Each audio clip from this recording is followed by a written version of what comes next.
What's up, everybody? Welcome back to Omnic Lab. This is episode 85. We're back. That's right. It's been a while. Sorry for all of that. Andres and I have had a nightmare scheduling this last week because he was moving and then immediately following the move got super sick. So not only was it delayed by the week because of the move, but it was delayed by like a couple extra days because something crazy in that death, man. But Andres, welcome back. Glad to have you here. Thank you. Yeah, it's been a couple of crazy weeks. I think I was suffering from exhaustion from all the stuff that I was doing. Work has been super busy. Moving has been crazy. Finally, I'm at the new place. And then we have this whole pandemic thing going on. So there's like a bunch of stuff to do and worry about. And I was freaking out too, because I was feeling like a little bit under the weather this week. And I'm like, oh no, I'm infected. But it turns out I just needed a few days of rest and I was fine. Few days of rest, a couple extra cups of coffee. Yeah, back on track. A couple of those. Well, this week we got a lot of work to catch up on, so we'll break it down. We'll try to get you started, and we're going to be covering pretty much everything that comes from the 2 weeks of hero pools that we've been encountering. Kind of one plus a little bit more before we get the third one. We will not be announcing the third one because we don't know the info of week 3 yet, but we'll be getting it soon. In addition to that, we also are going to be talking the new balance changes that were from the patch on March the 5th that was just for experimental change, not because we normally are going to start talking about that, but because all of them moved to live except for one. And it was a real big surprise. So we'll talk about what's in the live server now and kind of what some of the impacts have been, as well as the hero pool issues. There's also a few new things in the patch on March 12th that also launched with that. So we'll tell you all about that. And then, bam, we got the archives event that we can talk all about. So we got skins, we got events, we got new PvE modes, regardless of not actually changing or updating a new story or new other stuff. There's some pretty neat things in this. So buckle up for episode 185. We're going to talk about the Hero Pools Digest, as it were. So, all right, boy, let's talk about just some little housekeeping things.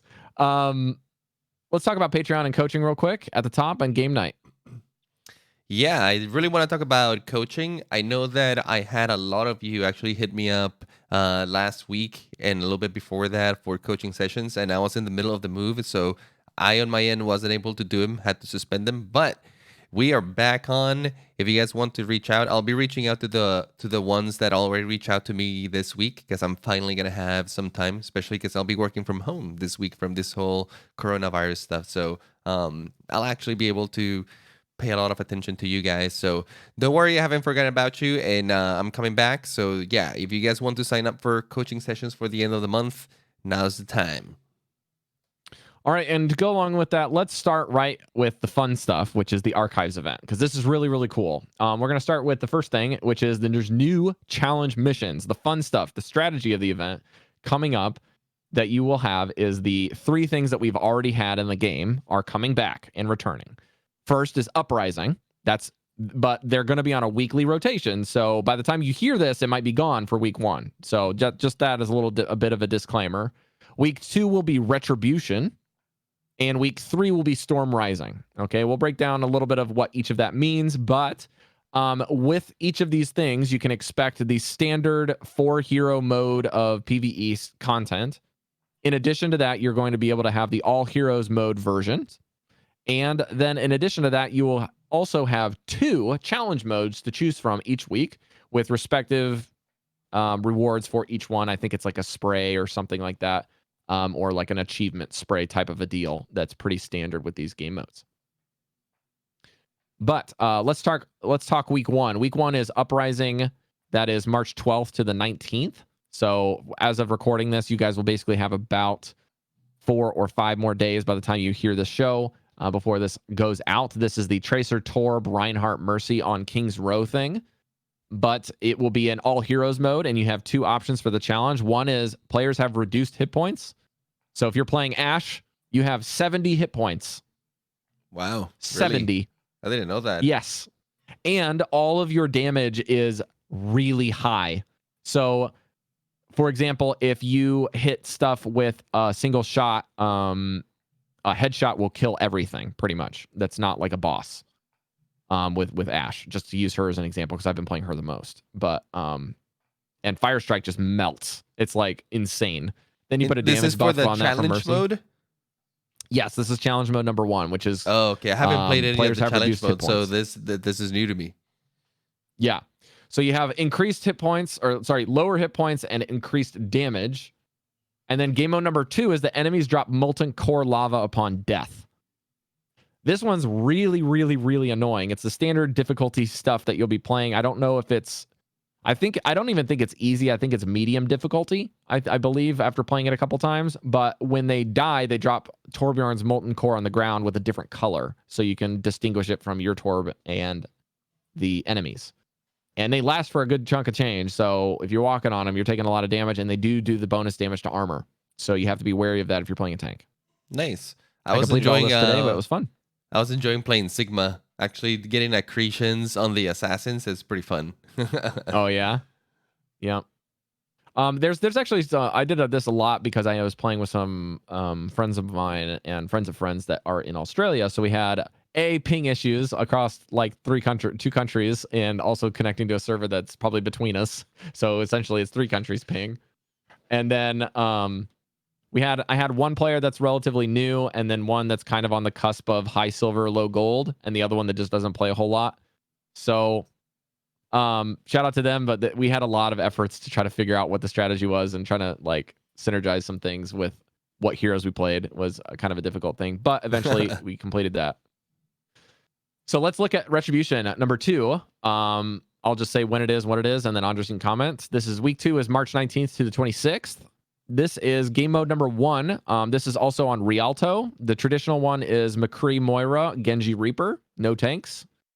And it's kind of an assault to go hunt down Doomfist, essentially. Or, sorry, not Doomfist, but the Italian boss that I think they execute or something. Yeah, this is how Overwatch Blackwatch gets blown out of cover. And how the world realizes that Overwatch is doing some covert operations. And that's when, I think that's the last straw, right? That's when people basically tell them, like, you can't operate they shut anymore. Blackwatch down after this. Mm-hmm. Yeah, so this is the beginning of the end of Overwatch. Now, keep in mind that when you do these challenge modes, it's all heroes are available to you to choose. So just keep that in mind. The first game mode is only crits can deal damage. So pretty interesting. Only headshots, huh? So don't play Moira because you can't do anything but heal. And we know that all the Moiras out there don't heal. That's my kind of mode right there. Yeah, that one's pretty fun. The next one, the next thing that's in that aspect to kind of balance it is sorry, not to balance it, but the next game mode is that enemies can only be killed if a player is near them. So this is a vicinity change. You have to be near them within a certain radius to destroy the enemies. Interesting. Which can be really hard to do against assassins and snipers. I'm kind of liking these challenge modes because it really makes you think what kind of composition you're gonna take to accomplish it, right? Like that to me sounds like something that's emphasizing a Brawly comp. So take Reaper, take Brig, take Rhine, take Lucio maybe, or even Moira, right? Like Moira can get in there too. And just Tracer, just do a death ball that goes from enemy to enemy, killing them. Tracer could work as well. But with the other one, you definitely have to get people that can shoot the heads, right? So your McCree's, Ashe, Widow, any of those heroes. Doomfist, you might not want to take Doomfist for that. You know what I mean? The interesting thing is Ana doesn't do any damage either. Oh, yeah. She doesn't get any headshots. Interesting. Bingo. Yep. And Brig and Rhine can't do any damage. Right. But Lucio, Baptiste, even Mercy could help, right? Because Mercy can damage boost Sigma people and who hit the deal head. 0 damage as well. Yeah. Now, let's go back to that because I forgot to mention for Uprising. this week. The heroes that I was able to complete both game modes with were, so for the low health one, I would say you could complete it with Orisa or with Reinhardt because your barriers are also reduced health as your tank. You need to have a Mercy because you can have the short resurrection timer to go over the standing on the corpse type resurrection. Mm-hmm. And then you should play Ashe because on the bombs that try to attack your cart, you can crit them with your dynamite crits them, and you can charge Bob really quickly, and having him as kind of a scapegoat as well as a focused target for the other stuff and dealing with the bastions and the races at the end is really, really helpful. And then the other person has to be Torb. It's like non-negotiable. So good. That turret does so much work for you because it's also got increased damage and it's replaceable. Nice. So put it up in the window. And replaceable as in the sense that you don't have a cooldown for it, or what? No, it's replaceable in the sense that it can die and not be a liability. Oh, yeah, sure, yeah. Yeah. And then the other one is a little bit more flexible, but I was able to complete it two different, the one time I was able to complete it today, we played Pharah Mercy, Torb, and Reinhardt. But I think Reinhardt's replaceable with Orisa pretty much 1-to-1. And I think you could potentially do it with Sigma as well if you chain your CCs properly against the Bastions. But they're really, really difficult and annoying. Yeah, Bastions, you need some help there. Well, you have kinetic grasp, which does give you a huge advantage against the Bastion. Yeah, but the lava mode is significantly easier than the glass cannon one. All right, let's go to the last one. Storm Rising. This one is the Havana mission with Tracer Genji, Winston Mercy, the most recent one that they did last year. And this is a no support hero mode, but instead heal yourself with damage like Reaper does. Oh, so pretty interesting. Very nice. That is like Tracer's So I'm dream. digging that one. I also love that for like Widowmakers and Ashes and McCree's, and oh man, so good to heal yourself. That's Changes nice. how you really interpret heroes. Like cleave damage on Winston must make him invincible. You might just run all 4 tanks. Like just 4 tanks, go at it. Yeah, just 4 tanks. D.Va doesn't have to reload. Just ping, ping, ping, ping, ping, ping, ping, ping, ping. Tons and tons and tons and tons and tons. Well, it depends how much you reload, right? Because her damage is not too large. So if you're only healing like a little bit, and the boop. Yeah, you're Depends right. on how they're doing it, right? That could work. Although I'd rather just take Tracer and be immortal. That's true. That's true. I wonder how much heal you would get from Ashe's dynamite if you get a big fat hit. Ooh. That'd be crazy. Yeah, although she has a cap, right? Because she has 200 max. So if you hit like 18 people, it's not like it makes much of a difference.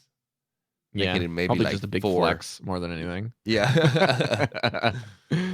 All right, the next game mode in the Storm Rising event is that some enemies will get an enragement thing that basically I think enrage historically in other games is a kind of a nano boost effect where they move faster, they deal more damage, they shoot, they maybe were more resistant. But that thing is interesting because some enemies that enrage, when they die, it'll spread like an infection. So interesting. You can enjoy that. I think that'll be fun. Is the enrage good? Does it make you like deal more damage? Good for the enemies. The enemies enrage. Oh, so you want to kill them like separate from each other or something?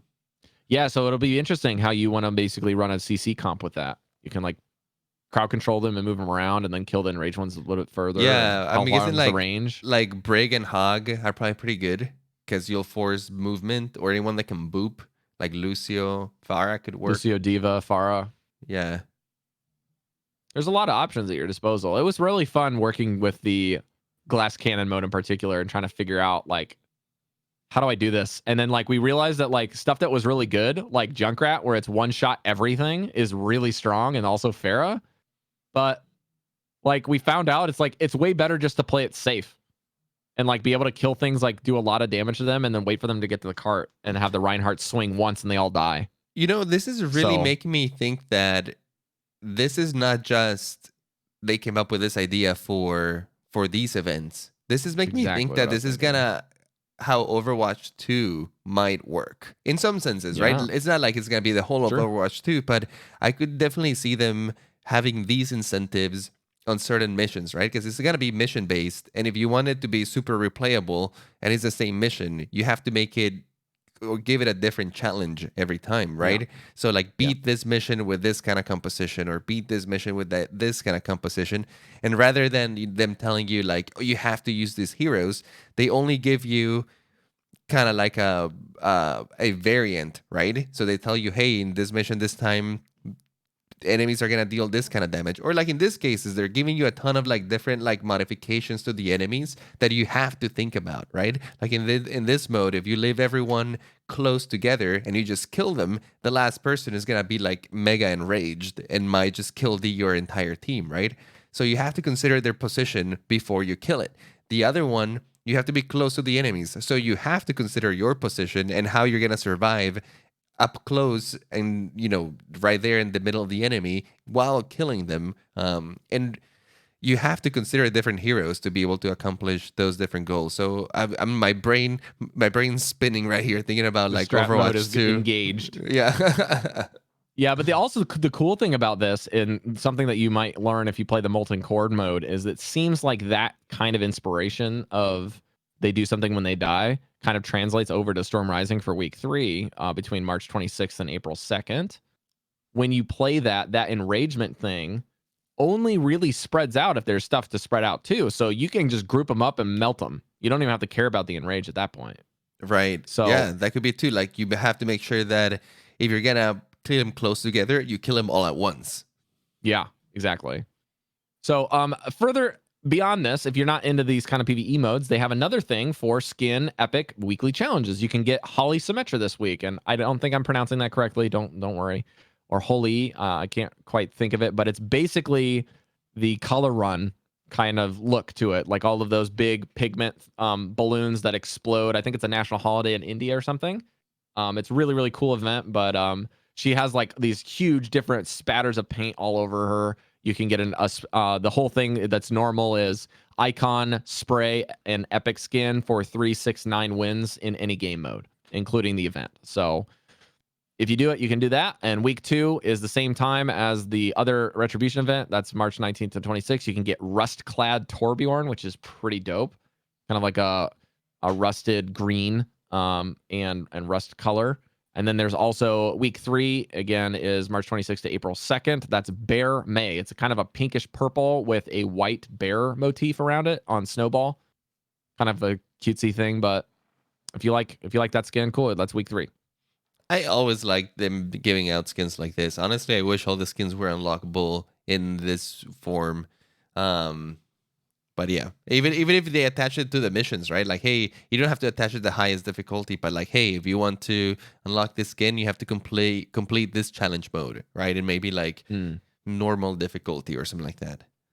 I know that the big drawback with this sort of thing is if people are like out for reasons that they can't really explain. They're like, I'm not home for whatever reason at this time, or I'm on vacation and I'm missing this. Like, that kind of sucks. Maybe you can give it both ways. If you don't want to spend the time, you can do loot boxes and get it that way. But if you do want to spend the time, you complete that mission, boom, you get that specific skin. Yeah, the nice thing is that they're not doing a whole lot of effort into these because they are epic skins almost all the time, with a very rare case that they'll tie it to the streams where you can get extra sprays and watching stuff bonuses. And you can get a legendary skin like the Bastet on a challenge, for example. But they kind of shifted gears and started putting them a little bit more on the epic side of things so that people don't feel so bad when they miss out.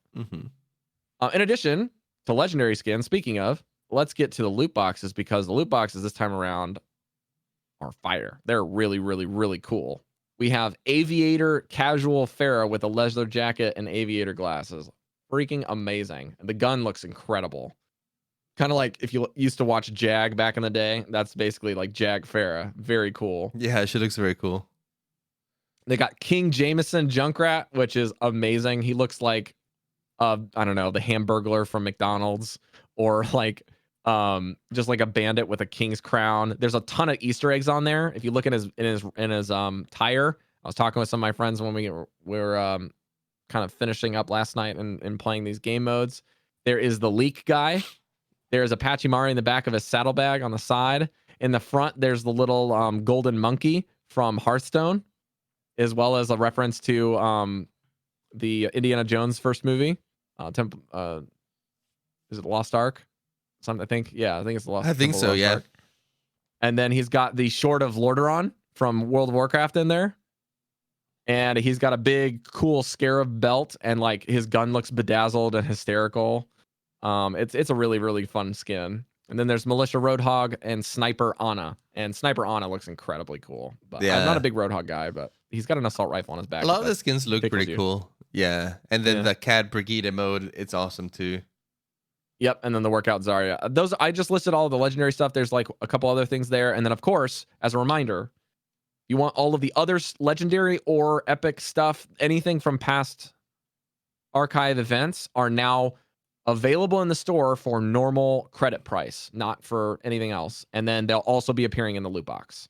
Yeah, if you get like archive loot boxes, you have a chance to open any from any event. So it's probably like the best loot box of the entire year. Yeah, because I got for example, I got the Deadlock McCree skin that I missed last year. It came in one of my loot boxes this year, and it was not from this event. I don't think there's anything that I can unlock anymore that is not like from a specific event. That's the only things that I have left. So maybe I should get to all these. The anniversary event's really great for that sort of thing because they all come back at the premium cost. I need to go check if there's any skins. I have so many skins. Like at this point, I have too many. I have the opposite problem. It's like I have so many, I can't use them all. I want like different one or cosmetics two that I don't have to be locked into one. Right? I know they were talking about that random skin button that was pretty cool. So. I like being able to choose them at the beginning of the game, but now the beginning of the game time frame is so short. I would like just to be able to change it whenever. But yeah, a random one would be cool. Don't they have a random one, or am I? No, they have a random one for play of the game. You can choose random on there. I think that's so right. It gives you a different play of the game every time. I have seen that, but not for skins. Okay. Not that I've checked. Okay. I should check. I've been playing a lot of Pharah and just quick play with some friends, so because I can't play with them in ranked because they're all different ranks. I got like a bronze friend, a gold friend, and a silver friend. So and then I'm in like upper plat, low diamond. So dude, you have the whole range. It's never gonna happen. But let's talk about the patch. This is what you all come here for. So I play. What's going on with hero pools last couple weeks? Man, hero pools. All right, let's get into hero pools. Definitely quite a big change. They've forced definitely different metas, and I think last week it wasn't too noticeable because we only had a few bans that people were like, yeah, I'm cool with those bans. But then this week we had a double support ban, and things got a little interesting. I think that some people have been loving it. Some people are like, what the hell? This does not feel like Overwatch. This is weird. So let's talk initially about that. What are your first impressions with hero pools? Do you like it? Do you feel like it's driving the game forward?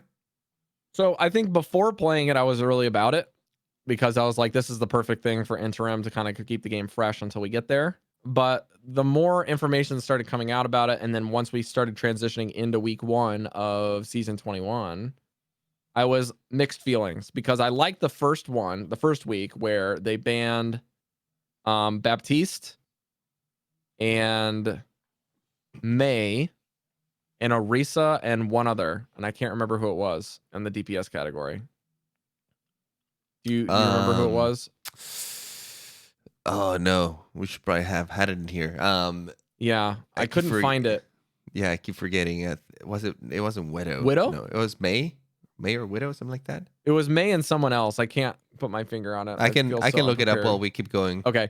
Well, the first week was actually fine because nobody really needed to play BAP per se, and Orisa had already gotten nerfed, so it was kind of like people were already trying to figure out something different. So it kind of felt somewhat samey. It's just like now you don't get to play May. Hanzo and May.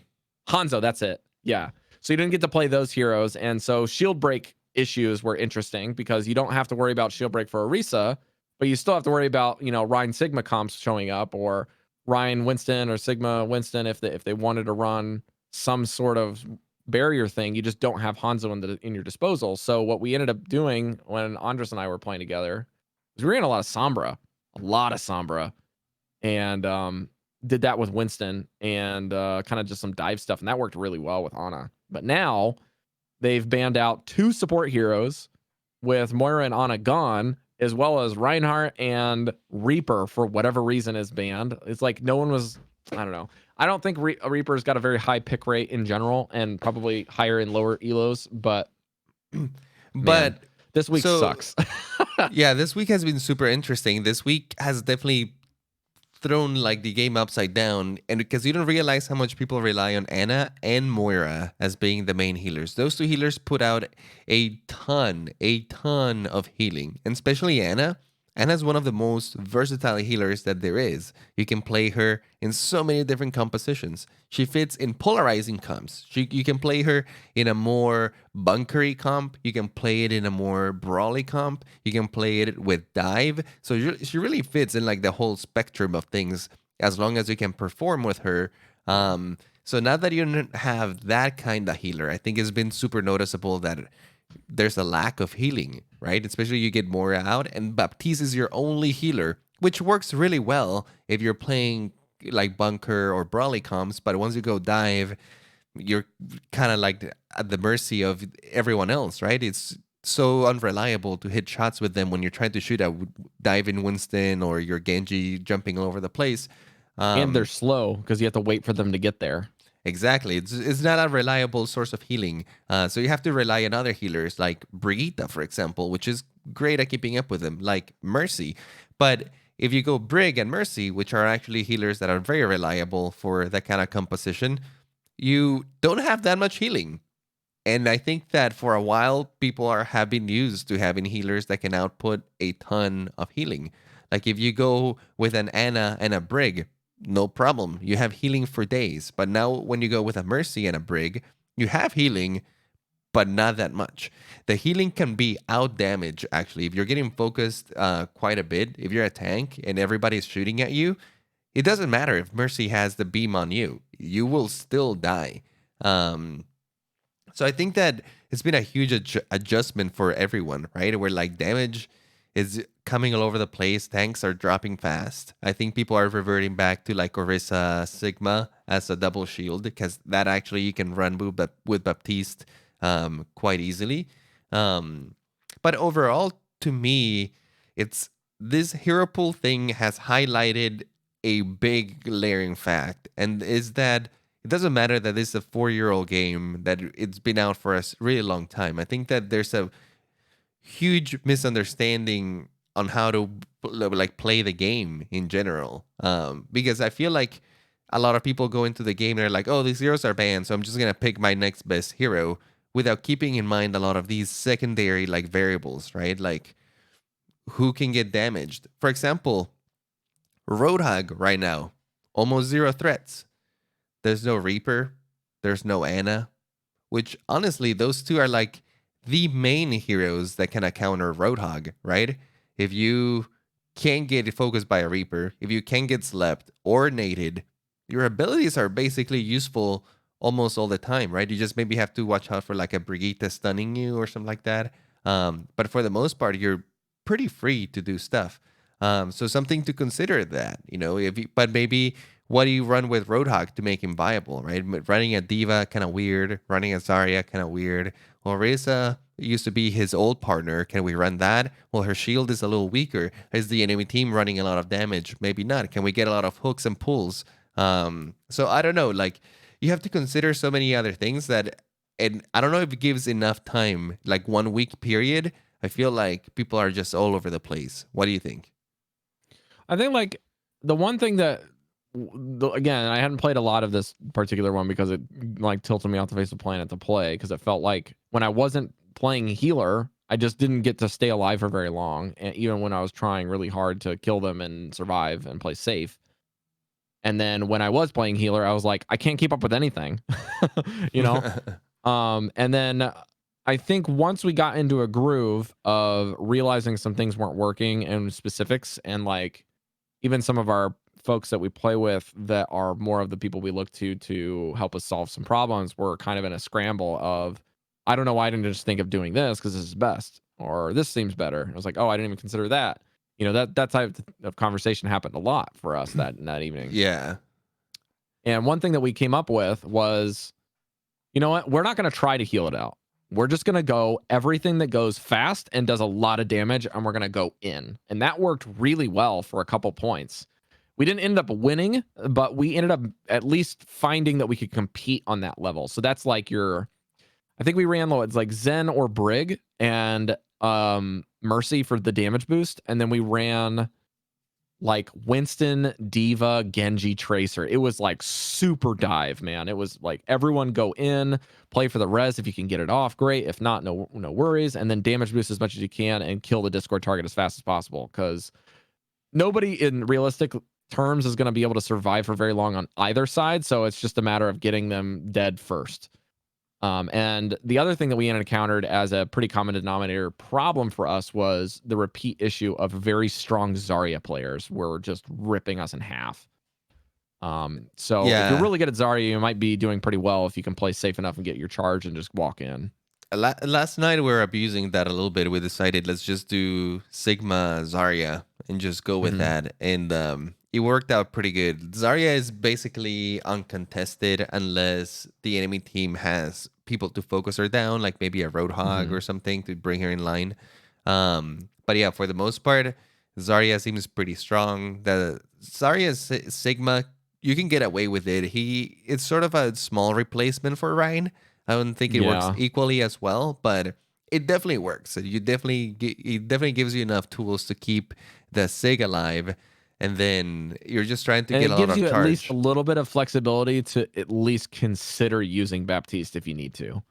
Like Right? Yeah, he's not awful with that. you can definitely bring a Baptiste with that composition and a Right. Brig. So like, it's honestly relatively easy to keep your Sig alive with the Brig and the Mm. BAP because he Mm-hmm. can't get rushed very easily. You have Immortality Field, you have the stun, you have the Brig kind of like dealing damage next to you. So for the Mm-hmm. most part, it does work pretty well. We were running that, and then for DPS, you can run a variety of things. I think Hanzo works really well in this meta. I think that if you're a good soldier or a good widow, you can get away with it. Hanzo Sure. is just really good because you guys want one-shot people, and you have a Yeah. ton of damage. There's not a lot of shields. You can focus down the tanks that need to die really fast. Um, Tracer seemed pretty strong when we were able to run it pretty yeah, like I think in I certain think on the senses. DPS category, you can definitely get away with Pretty a lot open. more things. Yeah, it's a little more Yeah. open. Where you'd really have to consider things is, are you going dive or are you going brawl or are you going Yeah. bunker? Right, like you have to really think, what are your tanks going right now?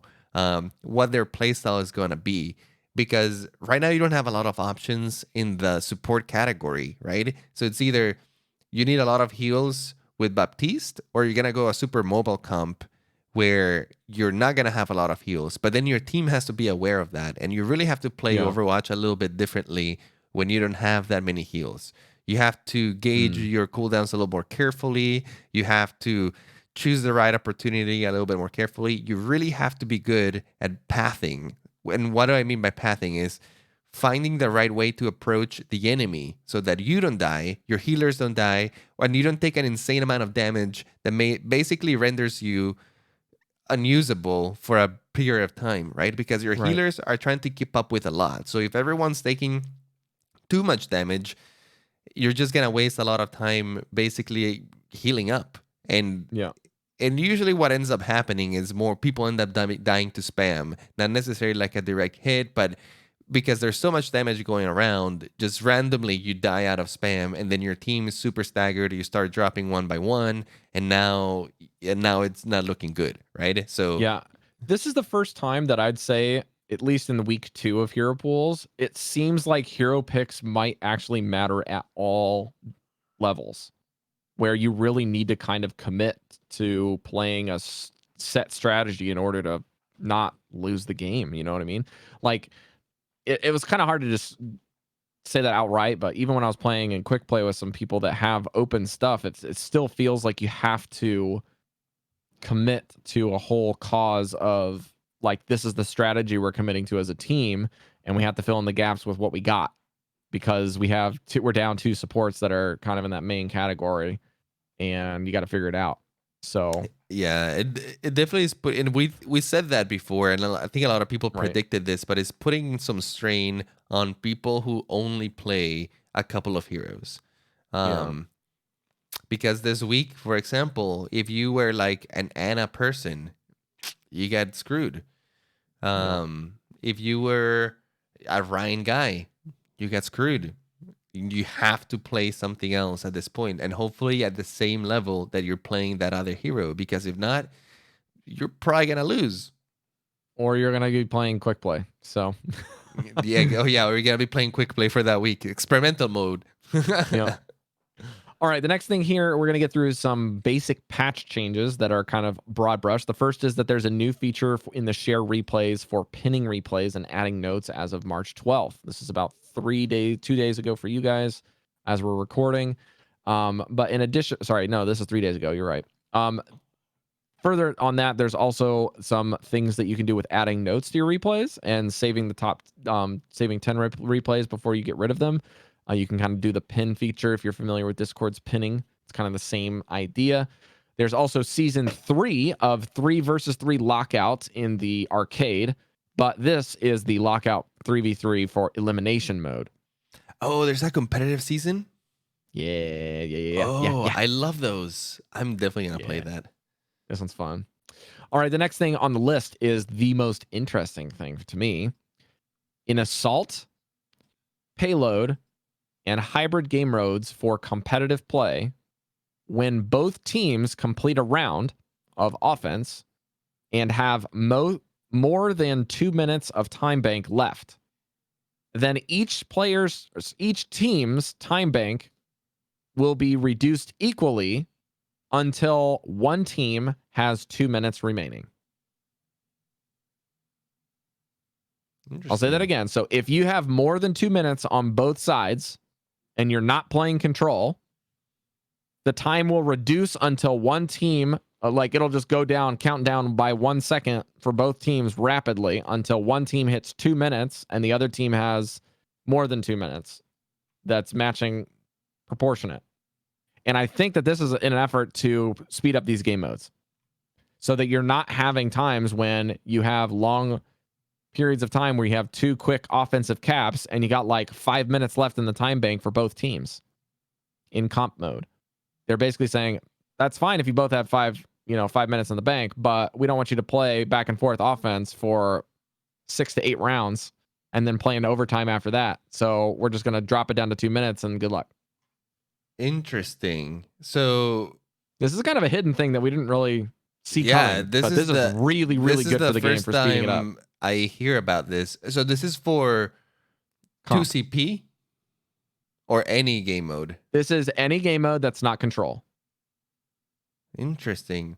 So both teams finish with 5 minutes left on the clock in 2CP. The game automatically will bring that down to 2 minutes.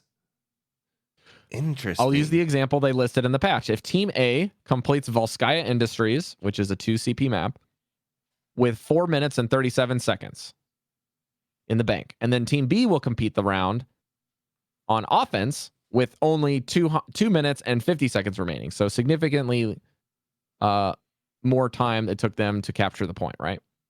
Then 50 seconds will be removed from both teams' time banks. So the team that took 50 seconds will be removed. Yeah. So the team that had the faster cap than the other team will still have a faster cap. But the team that took longer will go down to 2 minutes. Is there a minimum, like a 1 minute minimum? Like you can't go below 1 minute or something like that? Well, this is saying the condition is if both teams are above 2. Oh, gotcha. Okay. That makes sense. Okay. So let's say it again. If both teams have more than 2 minutes in the time bank, it will reduce until one team has 2 minutes. Okay, that makes sense. Interesting. Yeah, so this is definitely to avoid that 10 points 2CP maps that we sometimes see. It doesn't happen as much with Payload, but like it does happen every once in a while. It happens a lot with Hybrid, and it happens a lot with 2CP. A lot. 2CP is definitely the biggest offender for sure. Yeah. I mean, Volskaya can happen too. It's insane how like sometimes both teams are incredibly good at offense, but not very good at defense. It's a different mentality. Yeah. And imagine if like you're playing, I don't know, the map that should always be banned, Paris, and the other one, which is Horizon. They're very, very heavily favored in the attackers category. Yeah, definitely. This will make games go by faster. Definitely another rule to add to the Bible of rules of Overwatch. You know how like the NFL has like a huge rule book that you have to like We're getting basically there. have like an archiver that like goes through it to know like where things are. I feel like We're getting there. Overwatch is definitely getting there. If you were to write all of the rules for Overwatch, it would be a complicated manual.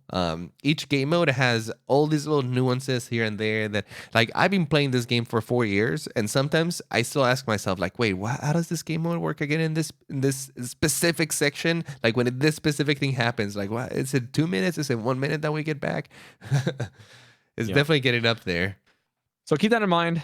That's also kind of to go along, like what Andra says, the Bible of stuff where the respawn stuff after 2 CP, if they cap the 0.1, then you get like quick respawns on defense and stuff like that. Like really weird rules like that to kind of make the game a bit more fair to defense and defend against double caps. I And wonder then if like there's just weird stuff like anybody that. who has bothered to like write down all these little rules. Overwatch has to have something like that, right? I wonder if they would be I mean, the willing to wiki make it pages available. probably cover it ad nauseum, and then all the changes to it in a Yeah, you're change right. log Probably the somewhere. wiki has like all these changes somewhere. You're right. Yeah.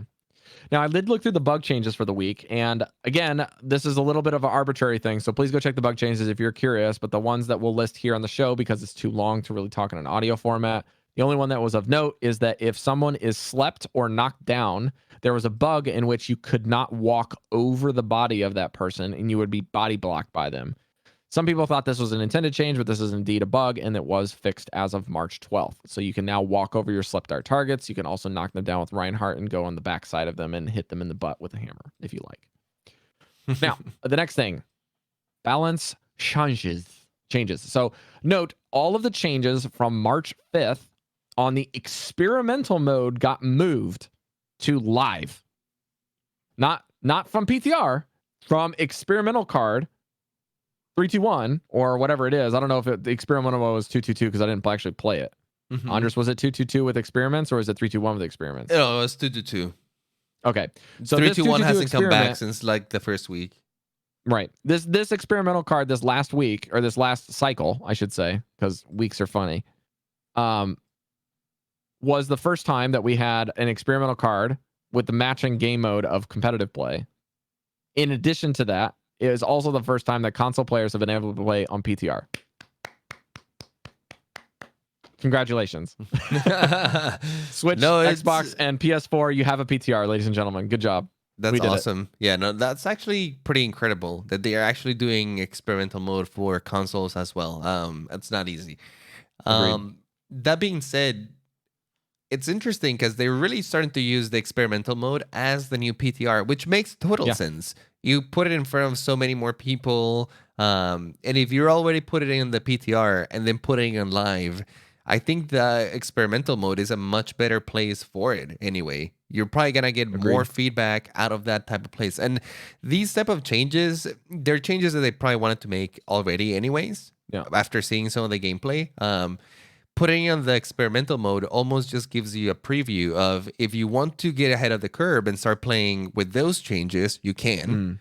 But if you still want to, get your SR and like do it with the previous changes, you can do so parallelly but start preparing, right? Like start knowing, oh, this is what's coming. You don't have to have a separate install of Overwatch in the PTR to do this. You can do this with your account that you want to play. I know some friends have been using experimental mode to like level some of their accounts. So, their support only account, they'll just like do it in there because they're still getting experience and, still feels good rather than going to the PTR in that sense. So, yeah.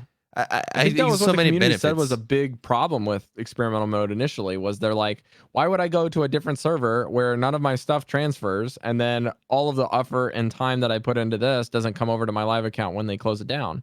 Like I don't get my levels, I don't get my, my accumulative loot boxes, and I don't get I can't accumulate more credits for the next season of whatever. And again, this is Blizzard basically bringing it down to the people that play a bit more casually and giving them kind of an inroad instead of making it such a gatekeeping thing to like, especially console players for starters. And second, like the PC people that do actually want to change it, but they don't want to like have to download a separate client, dedicate extra memory, get rid of this stuff. I can actually go into my archives now on my PC in my hard drive and delete the PTR because I don't need it anymore. It's Yeah, great. no, It's fantastic. I've already done that. It's like, why do I need to do honestly, that? Why do I need this on my wanna, dedicated hard drive I don't anymore? want to have two installs of Overwatch. I don't want to be playing in two clients. Honestly, I do it because I'm used to it. But to be honest, the fact that you have to download a separate client and download it already probably blocks a ton of people from trying this out. Like outright, like Yeah. physical limitations, right? Like they don't have enough space in their hard drive. Like that's true. Like Overwatch is a heavy game, and like sometimes you can't spare like 20 gigs just to install You know what? it. I hope this is like every other game in the industry that runs PTRs takes note of this, because that could cut everyone's gaming hard drives in half if they're testing PTRs of this. And I'm being facetious, obviously, because like nobody is going to have such a Everyone's dedicated, getting have like, their memory back. yeah, you know what I mean? Like, not everyone out there is going to be dedicated to more than one, maybe two games, to the point that they actually want to go to a PTR and test stuff. No. You know, people, the PTR is for other people that are thing. like, this is my main game, man. I'm going to go test this out. I love this game. I need to get better, blah, blah, blah, blah. Right? Like, that's what the PTR is for. That's what the the other testing's thing. for. Like, unless you're really invested into the game, like us, we will download the PTR because we make a podcast out of the game, right? It's in our best 'cause we have interest to stay ahead of the curve in like learning this stuff. Right. But for your average player that just plays Overwatch for fun, it's just way too many extra steps for something that doesn't give you that much of a return, right? Like maybe if you're a competitive Overwatch team or you're in contenders, yes, download the PTR. You need to get ahead of the curve and like really like learning your strats before the patch goes live. That makes total sense. But for the average person, it really doesn't. So yeah, one of the best moves they could have done. This even helps like tier 3, tier 1, tier 2, or even Overwatch League and Pro Circuit, because they don't have to go in and do anything besides patch the game they play.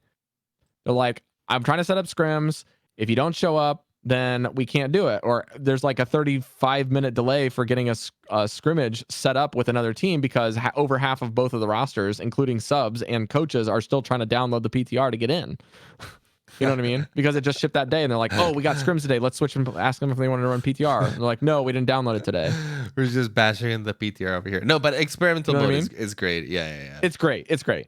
We're basically saying PTR's trash. Okay, that's all we had to say. Welcome to our TED Talk. I think that they knew that, and that's why experimental mode was birthed.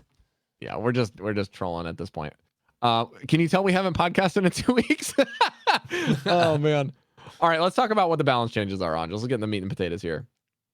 Baptiste. Exo boots for your jump.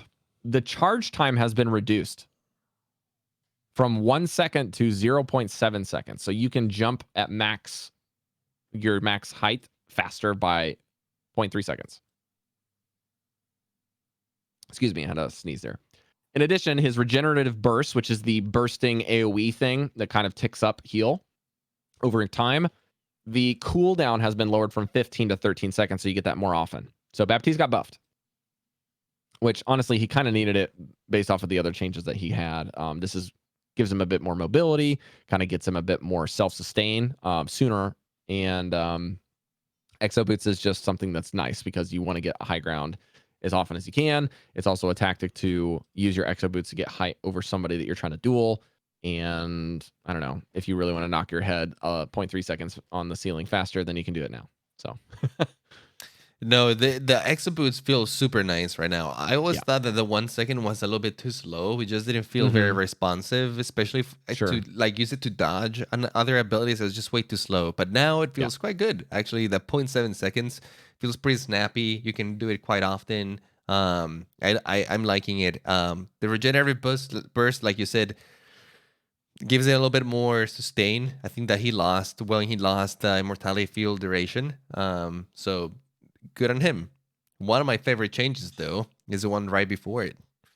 Ash. Yeah, right after it. Bob is immune to sleep. The sleep was like the number one way to counter Bob. Completely render it useless. You almost could see it coming almost every time that you had Bob. So this is awesome. This change, to be fair, was the only change excluded from the live servers. Oh, are you serious? This is the only one that was shipped at experimental mode March 5th that they didn't put into the actual patch. Oh, okay, that makes sense. But I'm sad because I was so happy just throwing bombs at Annas and they couldn't do anything about it. Yeah, it's pretty rude, but it worked. There was enough Ana mains that complained. So Oh more or yeah, less. there's You can plenty of do it those. now because in ranked mode there's no Ana, so have fun. Yeah, there you go. Yeah, there you go.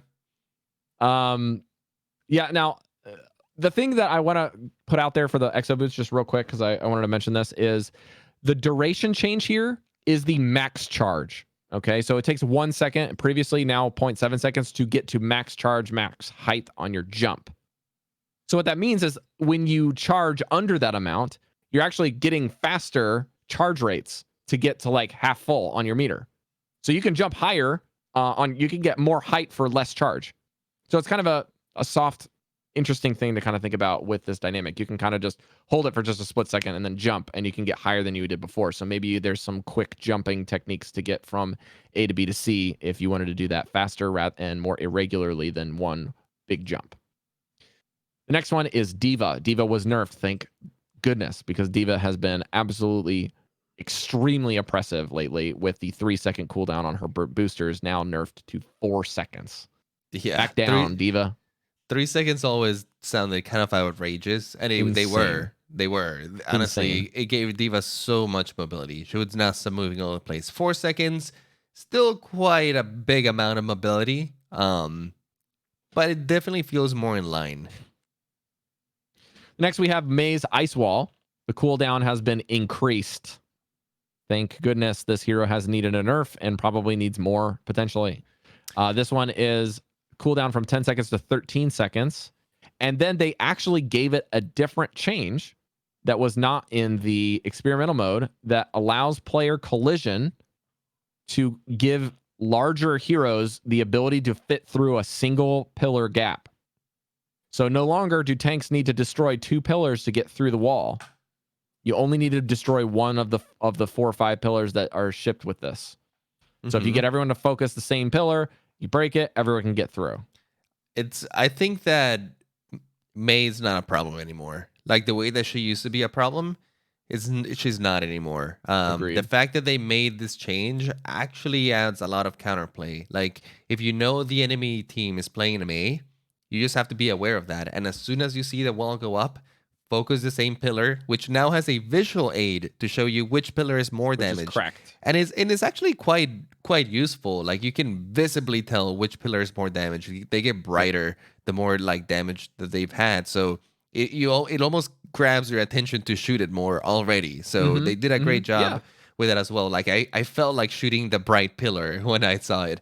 And then the tank can fit through it. So a good Rhine can just like put himself against the wall, bring up the shield, and then, hope for his team to follow through the wall, which shouldn't be as hard anymore. And then he can fit through and he's good. Yep.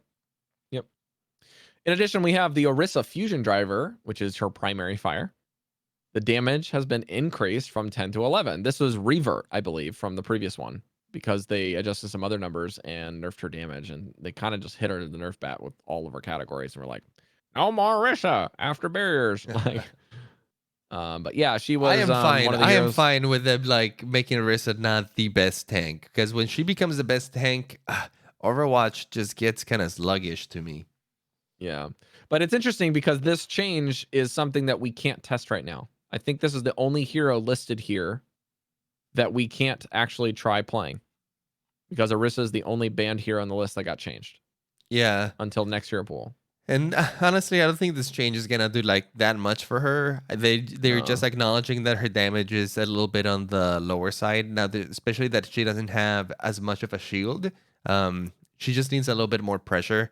I think that her pull is still an incredibly good ability, especially for the people who know how to use that pull properly. And if your team knows how to capitalize on it, it's still amazing. So I don't know. I'm happy where Orisa is, and she's still very usable. Like definitely in this meta, like this week, for example, with no Rhine, Orisa is sitting pretty. Like you can definitely run her with a lot of composition. So I like her spot. I hope that they don't touch her too much. Sigma's ultimate got a little bit of a readjustment again. The ultimate cost has been reduced by 10%, and the flight speed of where you can move and how fast you can move in the air as Sigma is increased by 30. So you're a bit more mobile. You can have a bit more dodginess to your gravitic flux. You can get them a little bit earlier. And this is probably to do with the fact that he can get interrupted with it. And it Yes. after his changes of, I think, the rock accretion doing less damage, and I think his hyperspheres got nerfed once or twice. This is kind of just a rebalance on getting his ult more often while also doing less damage. That was a bit too much. So this is just kind of a tweak more than anything. I don't think this Hmm. is a big buff or a big nerf or anything for Sigma. This is probably just more quality of life than anything. Yeah, this is more adjusting him to his new style, right? Yeah. Because now he's counterable. And before he would just come out there and do his ultimate willy nilly. I'm just doing this one for the chat over here. Yeah, I saw that earlier. I was like, he's gonna do it one of these times. But he just could come out there and just like do it however he wanted, no repercussions. But now there is, and I think there was an adjustment period. But honestly, at the speed that he goes, he was so slow that honestly it was too easy to deny him of the ultimate sometimes. Because he's there's slow in the air. yeah, he's super slow. Now he is at a very reasonable speed. I think that the 30% feels good. It's not like super fast. It's not like a Valking Mercy or anything like that. Oh no, yeah. He's definitely very shootable. But now Sure. you feel like you can at least dodge some projectiles, right? Like if you do read that Diana is gonna throw her sleep at you, now you can actually react and dodge it. Yep. Next up, we have two changes I'll pair because both of them are buffs, and both of them are really good buffs, I might add. First one is Soldier's Helix rockets are now reduced the cooldown from 8 to 6. You can hyper Helix rocket your enemies every 6 seconds. That's awesome. That's like 2 or 3 per fight sometimes if you got longer fights. That's amazing. That's a lot of confirmed targets, a lot of engagement tools, a lot of popping them up and a quick jump to kind of focus them. That's awesome. Sombra's primary fire spread reduced by 10%. Again, this is like the second or third time they've reduced the spread on her pistol for her machine gun. Her gun, it feels really good. It's I was playing so Sombra good. and I felt like I was dealing a ton more damage than I used to. A lot more damage. Yeah, the 10% makes her spread actually very contained, and targeting small targets like Ascend from a distance is not that hard anymore. You can actually get some very reliable damage at medium range.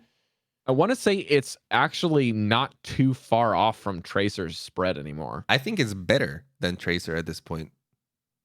Doesn't it fire just a little bit slower but does more damage essentially because she's got two pistols firing? I think that if you are really up close with Tracer, I think that your damage output is slightly higher in the sense that you will deal the damage faster. But you've got a longer range for Sombra, don't you? But I think that Sombra's range is feeling slightly better than Tracer's at range. And you just deal damage a little bit slower with her. You just have a larger clip size.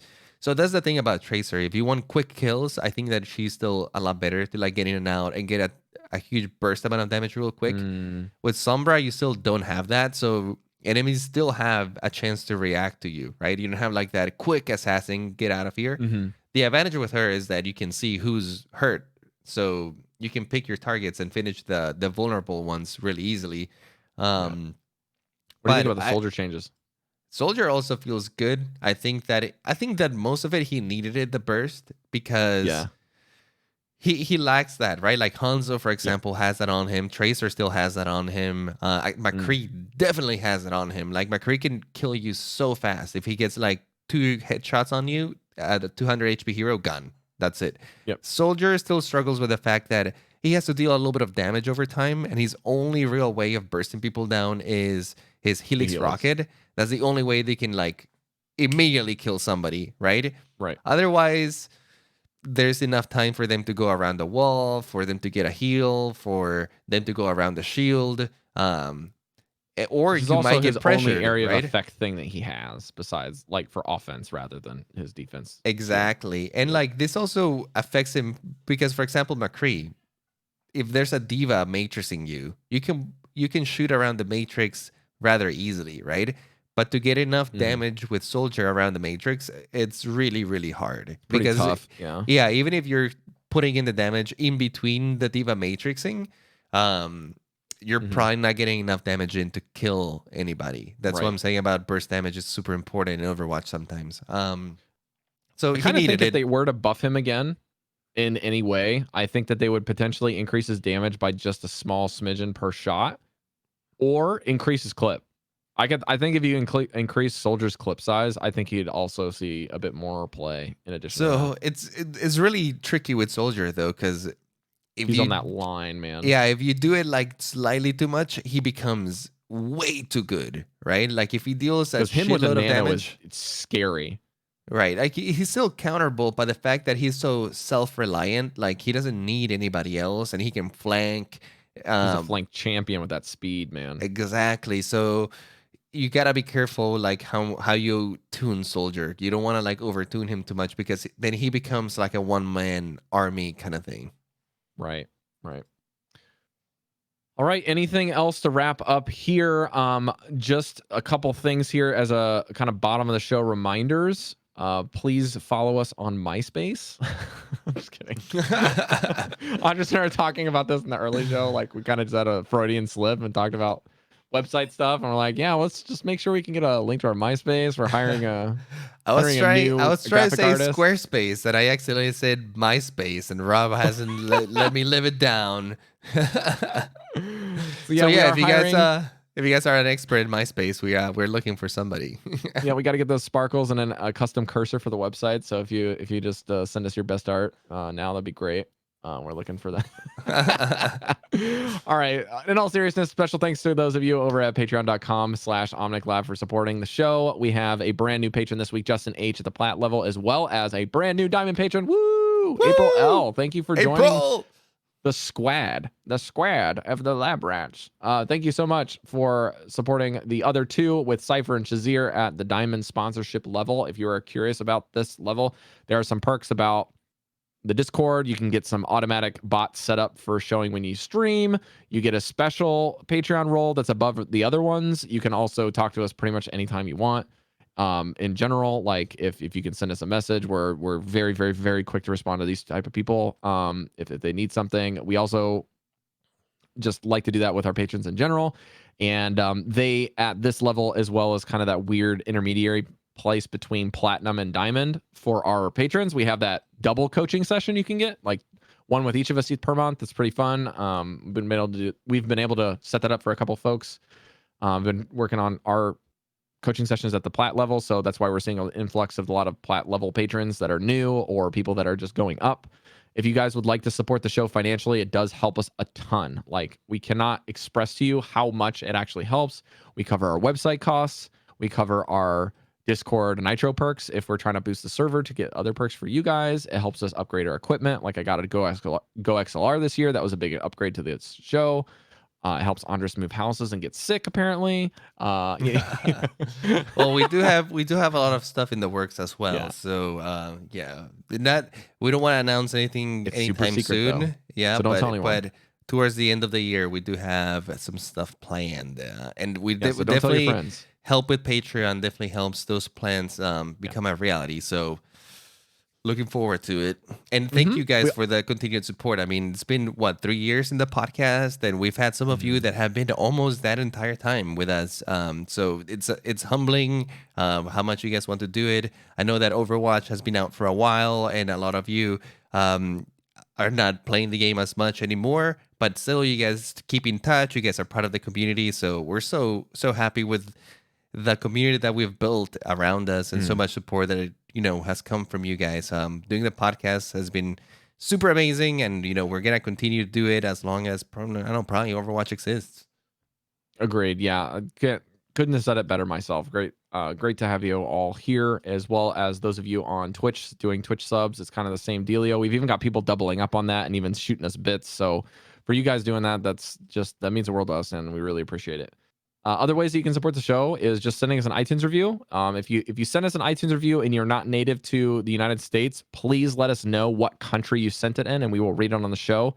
We're changing some things up on the back end, and if you have any other services that would be free to let us scrape from other places, we're researching that now on the back end. But we have to do that manually now. And if you want to follow the show and talk with us more often, you can hop in our Discord at discord.me/OmnicLab.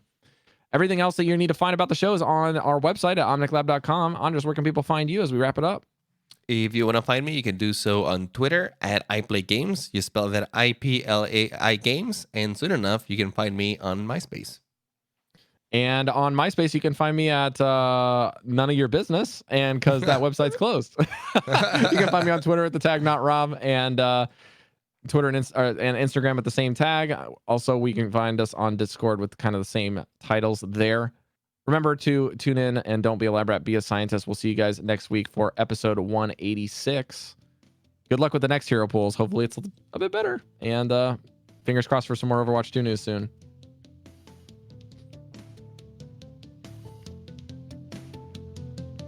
I have nothing more to teach you. The rest